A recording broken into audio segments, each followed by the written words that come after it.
Hi, I'm Serena McGuire. I'm an assistant professor of emergency medicine at Mayo Clinic in Rochester, Minnesota. And the title of my article is Prevalence of Weapons in the Healthcare Setting, a Systematic Review and Meta-Analysis.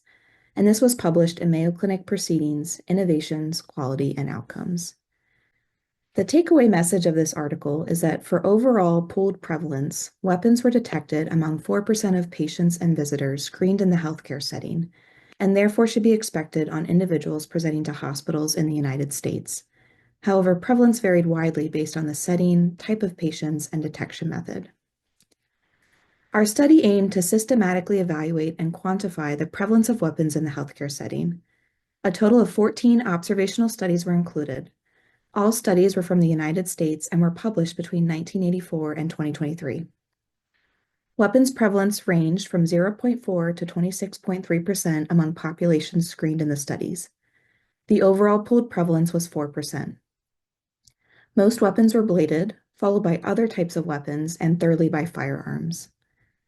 Weapons prevalence was 2% among individuals entering the hospital setting, compared with 1.6% of individuals entering the emergency department, and highest at 24.3% when major trauma patients were hand-searched. Prevalence was higher in males than in females. The results of this meta-analysis reflect a previous survey study by Cansagra et al., in which 20% of ED staff surveyed reported that guns or knives were brought into the emergency department on a daily or weekly basis. Our findings are pertinent to the current healthcare environment, given the OSHA Act of 1970 requires employers such as hospitals assure safe and healthful working conditions for its employees, including the contingency of an active shooter incident, which has unfortunately become an increasing threat to healthcare facilities and staff. The results of this review suggest that weapons should be expected on individuals presenting to hospitals within the United States. We are seeing increasing utilization of weapons detection processes to prioritize deterrence of weapons from the healthcare setting. Thankfully, prior literature has shown that these weapon screening processes are well received by patients and visitors and even improve their sense of safety within the healthcare environment.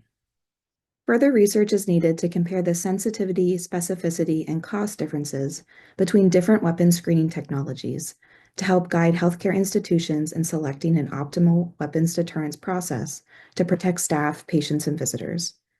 My co-authors and I encourage you to read our article and thank you for your interest in this important topic in healthcare.